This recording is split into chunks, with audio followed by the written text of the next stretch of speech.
Imagine a mother so desperate, so calculating, that she would frame her own 7-year-old daughter for murder. A mother who could look into her child's innocent eyes and convince her she had killed her father, all to save herself from justice. In the tranquil town of Elden Hollow, nestled deep in Appalachian country, the Caldwell family seemed to embody the American dream. Ethan Caldwell was a brilliant environmental scientist dedicated to preserving the ancient forests he called home. His wife Claire was the perfect small-town mother, raising their 2 children, Lily and Finn, with what appeared to be boundless love and patience. But beneath this picture-perfect facade, a darkness was growing.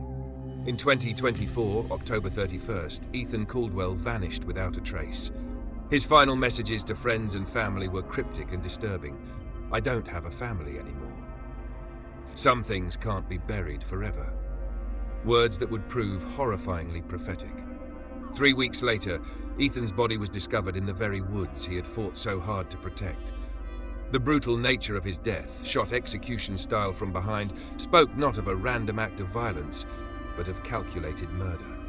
Yet what followed would shake this small community to its core. As investigators pieced together the puzzle of Ethan's final days, they uncovered a web of lies so intricate, so twisted, that it defied belief. At its center stood Claire Whitmore, a woman who had not only orchestrated her husband's murder, but had devised an unthinkable plan to escape justice by manipulating her 7-year-old daughter into taking the blame. But what could drive a mother to such extremes? What secrets lay buried in those ancient woods that were worth killing for? Worth destroying not just a man's life, but a child's innocence? In the quiet town of Elden Hollow, where everyone knows everyone else's business, the most dangerous secrets often hide in plain sight. The truth about Ethan Caldwell's murder would ultimately expose not just a family's private tragedy, but a conspiracy that reached far beyond the borders of this sleepy mountain town. A conspiracy that began with illegal logging operations and ended with a little girl standing before a judge, carrying the weight of her mother's lies. What could Ethan have discovered in those woods that was worth dying for? And how far would others go to ensure those secrets stayed buried forever? To understand the tragedy that would unfold in Elden Hollow, we must first understand Ethan Caldwell. A brilliant environmental scientist with a PhD from Yale, Ethan had turned down lucrative positions at prestigious research institutions to return to his hometown. His colleagues described him as meticulous, passionate, and above all, principled. A man who believed that preserving nature was not just a job, but a sacred duty. In the local elementary school, where he frequently gave guest lectures, students knew him as Dr. Tree, the enthusiastic scientist who could make ecology come alive with tales of forest ecosystems and the delicate balance of nature.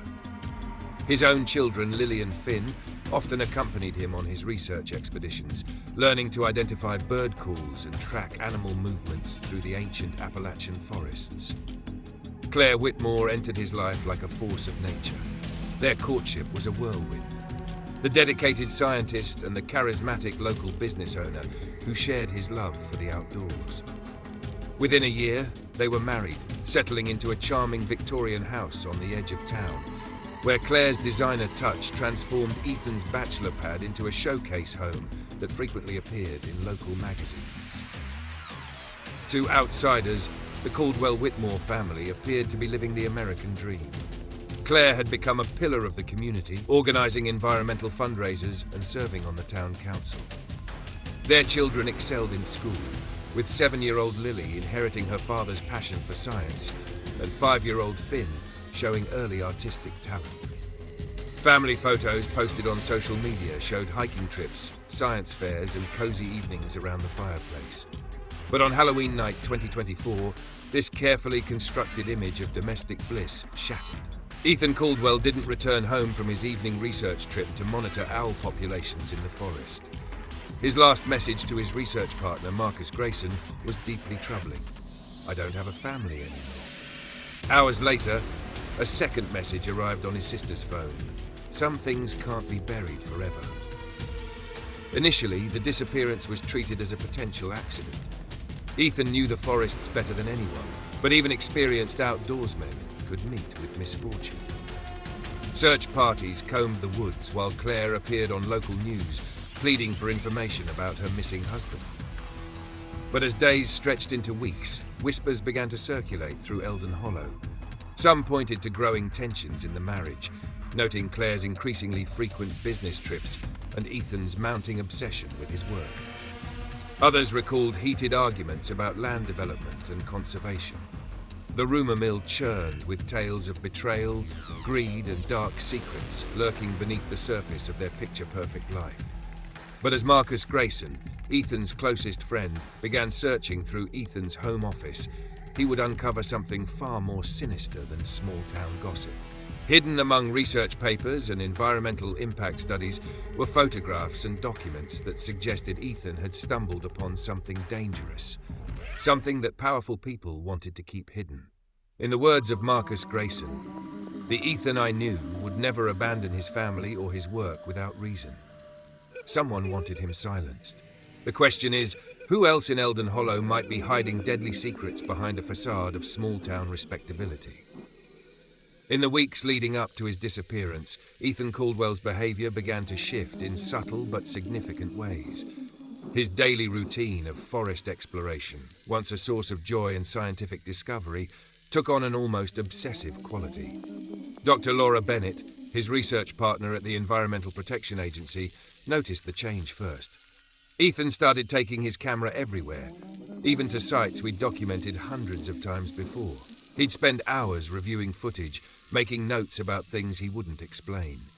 When I asked him what he was looking for, he'd just say, "Sometimes the forest tells us secrets we're not ready to hear."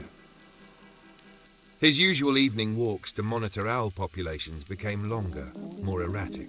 Security footage from the forest ranger station would later show him returning to certain locations repeatedly, particularly around Area 27, a section of the forest that had recently been approved for selective harvesting by the town council, despite his vocal opposition. Marcus Grayson, Ethan's closest friend and fellow environmental scientist, received increasingly concerning messages. He'd text me at odd hours, asking about old land surveys, property records, things that seemed unrelated to his research. The night before he vanished, he sent me that final message. "I don't have a family anymore." When I tried calling, it went straight to voicemail. His sister, Rebecca Caldwell, received an even more cryptic text that same night. "Nature always finds a way to reveal the truth." It would be the last anyone heard from Ethan Caldwell, but it was what Marcus discovered in Ethan's attic that would transform a missing persons case into something far more sinister. Hidden behind a false panel, Marcus found a sophisticated wildlife camera, not the kind Ethan typically used for his research. On its memory card were hundreds of photos, strange symbols carved into ancient trees, what appeared to be Native American artifacts unearthed by recent logging activity, and most disturbing of all, a blurred figure in dark clothing photographed near Ethan's favorite research trail. The timestamps on these photos revealed a pattern. Every night for 2 weeks before his disappearance, Ethan had been secretly photographing Area 27. The final photo, taken just hours before he vanished, showed heavy machinery moving through the protected forest at 2 a.m., long after any legal logging operation would have ceased. As news of Ethan's disappearance spread through Elden Hollow, the community fractured. Some pointed to growing tensions in his marriage, noting Claire's increasingly frequent business trips to nearby cities. Others whispered about his vocal opposition to the town's new logging contracts and the powerful interests he might have angered.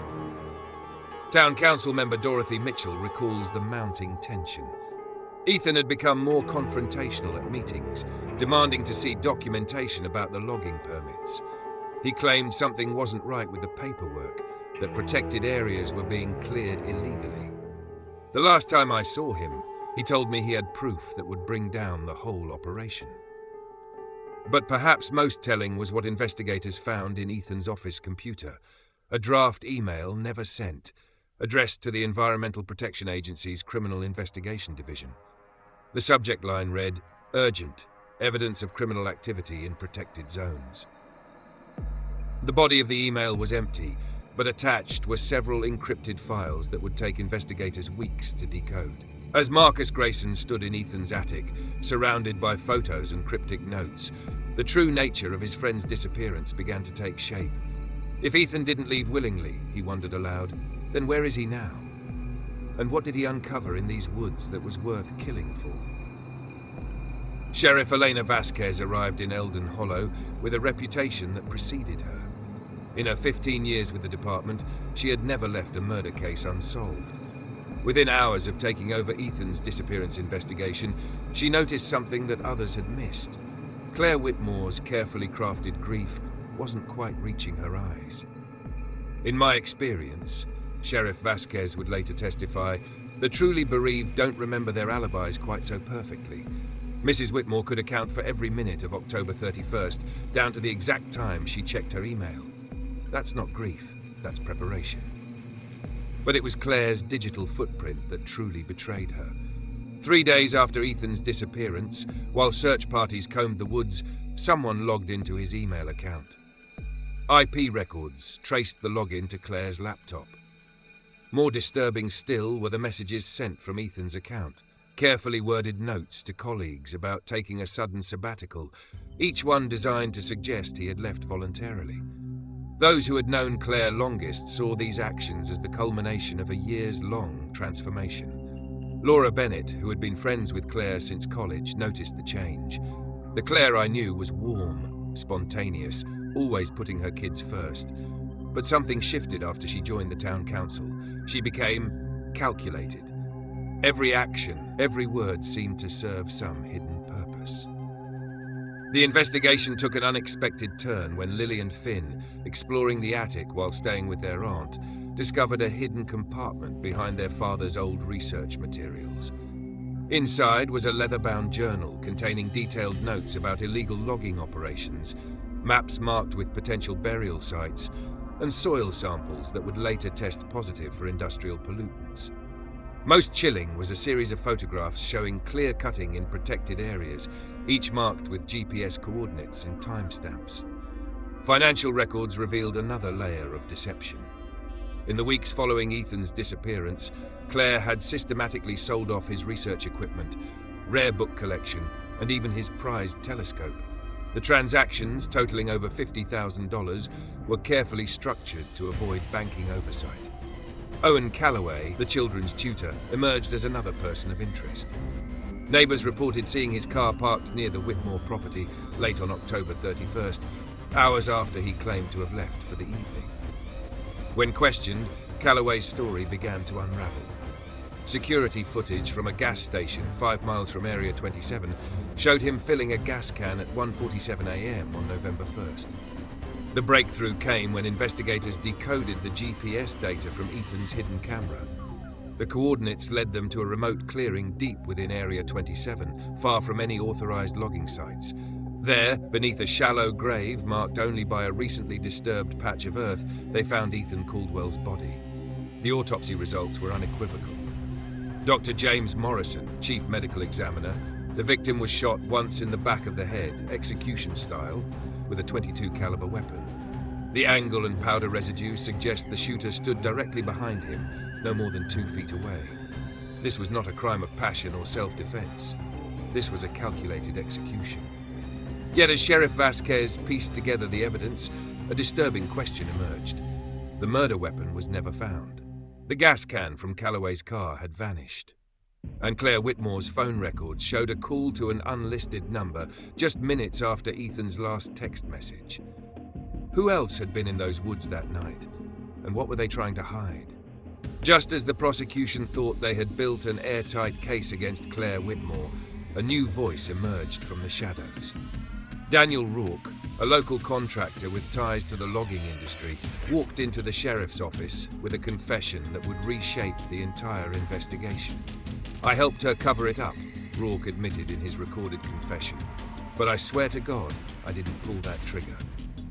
His voice trembling, he described how Claire had approached him the night of November 1st, armed with photographs that proved his involvement in illegal logging operations. She said she'd bury me if I didn't help her bury him. But it was during the trial that Claire Whitmore unveiled her most calculated performance yet. Taking the stand in her own defense, she spun a tale of domestic tension and justified violence. Ethan wasn't the man everyone thought he knew, she testified, her voice carefully modulated to convey both fear and regret. That night, he came at me in a rage. He'd discovered my affair, threatened to take everything, the children, the house, my reputation. I had no choice. It was self-defense. The prosecution's forensics expert, Dr. Catherine Walsh, systematically dismantled Claire's narrative. The victim was shot once in the back of the head, execution style. The bullet's trajectory and gunpowder residue pattern are completely inconsistent with any scenario of self-defense. This was a calculated killing. Yet Claire had one final, devastating card to play. In a move that shocked even veteran courthouse observers, she managed to convince her daughter, Isabel, now 15, to take the stand in her defense. The teenager's tearful testimony stunned the courtroom into silence. Mom always told me I had blocked out the memory because it was too traumatic. Isabel testified, her voice barely above a whisper. She said I was protecting her that night, that Dad was hurting her, and I picked up the gun. When asked how she felt now, Isabel's response was heartbreaking. I just don't want my little brother to grow up without a mother too. But the forensic evidence told a different story. Ballistics expert James Carter demonstrated that the murder weapon would have been too heavy for a 7-year-old to lift and aim with the precision shown by the wound pattern. The angle of entry, the steady hand required. This shot was fired by an adult who knew exactly what they were doing. Under intense cross-examination, Claire's carefully constructed web of lies finally began to unravel. When confronted with phone records showing calls to an unlisted number in the hours before and after Ethan's death, she cracked. In a moment of courtroom drama that would be talked about for years, Claire revealed the truth. Jeremy Townsend pulled the trigger. My lover, my business partner, he said he would take care of everything. The jury took less than 4 hours to return a guilty verdict. Claire Whitmore was convicted of conspiracy to commit first-degree murder and sentenced to life in prison without the possibility of parole. But even as Claire was led away in handcuffs, troubling questions remained. Jeremy Townsend had vanished, leaving behind a trail of suspicious financial transactions and destroyed documents. Local environmental groups began reporting threats and break-ins, and in the forest where Ethan died, illegal logging operations continued under cover of darkness. As one investigator noted, Claire Whitmore didn't act alone. The question isn't just who else was involved. It's what were they all willing to kill to protect. In the end, justice caught up with Claire Whitmore in ways she never anticipated. The jury's verdict was swift and unequivocal, guilty of conspiracy to commit first-degree murder. Judge Harrison's words echoed through the packed courtroom as he handed down his sentence. Life in prison without the possibility of parole. But Claire had one final performance planned. From her prison cell, she recorded a video that quickly went viral across social media platforms. In it, she painted herself as a victim of circumstance, a mother protecting her children from a man she claimed had lost his way. The calculated performance might have worked, if not for what happened next. Former friends and colleagues began coming forward with recordings of phone calls, text messages, and emails that exposed Claire's methodical manipulation. Dr. Laura Bennett, her former confidant, released a particularly damning conversation. Claire called me the night before Ethan disappeared, asking about how long it would take for evidence to degrade in the forest. I thought she was just showing interest in my work. Now I can't sleep, knowing I might have unknowingly helped her plan his murder. Yet from this darkness emerged an unexpected light. Lily and Finn Caldwell, now in the care of their aunt Rebecca, chose to honor their father's legacy in a way that would have made him proud. Working with their father's research partners, they compiled his findings into a book titled Whispers of the Forest, One Man's Fight to Save the Ancient Woods. The publication not only brought national attention to the environmental issues Ethan had died trying to expose, but also sparked a federal investigation into illegal logging operations across the Appalachian region. Marcus Grayson, who continued Ethan's work, discovered the true scope of what his friend had uncovered. The photos Ethan took weren't just about illegal logging. They revealed a systematic destruction of protected Native American burial grounds, toxic waste dumping, and evidence of rare species being deliberately driven from their habitats. This wasn't just about profit, it was about erasing history itself. The Environmental Protection Agency's subsequent investigation revealed a network of corruption that stretched far beyond Elden Hollow. Jeremy Townsend's financial records, finally uncovered in an offshore account, showed payments to local officials, Forest Service employees, and even members of the State Environmental Board. The very people tasked with protecting these ancient forests had been profiting from their destruction. But even as Claire Whitmore serves her sentence, questions linger in the shadows of Elden Hollow. Jeremy Townsend remains at large, last seen crossing the Canadian border 3 days after Claire's conviction. The murder weapon has never been found. And deep in the forest where Ethan made his final discovery, motion-activated cameras continue to capture images of unauthorized vehicles moving under cover of darkness. Sheriff Elena Vasquez, now leading a task force investigating environmental crimes, remains troubled by loose ends. Claire Whitmore didn't act alone, and I don't believe Jeremy Townsend was the only other player. The question isn't just who else was involved, it's how high up does this go, and what else are they willing to do to keep their secrets buried. In Elden Hollow today, the ancient forests still stand, their branches whispering stories of secrets and betrayal. Ethan Caldwell's death exposed one conspiracy, but as his children have learned, their father's work was just the beginning. Every answer they uncover leads to more questions, more shadows to explore. As this story closes, we're left to wonder. In the quiet towns across America, how many other dark secrets lie buried beneath a veneer of respectability? And who else might be willing to kill to keep them hidden? For in Elden Hollow, as in life, the deepest mysteries often hide in plain sight, waiting for someone brave enough, or perhaps foolish enough, to uncover them. The truth about Ethan Caldwell's murder has emerged from the shadows, but the darkness that claimed his life continues to lurk in these ancient woods. And somewhere, perhaps in this very forest, other secrets wait to be discovered, other truths wait to be told. The question is, at what cost? Please subscribe now. The next chapter won't just keep you on the edge of your seat, it's the one you'll need to hear most. Don't miss out on gripping, thought-provoking stories that uncover truths, inspire change, and demand to be told. Hit that subscribe button today and join a community that thrives on powerful narratives, because the best is yet to come, and you won't want to miss a moment.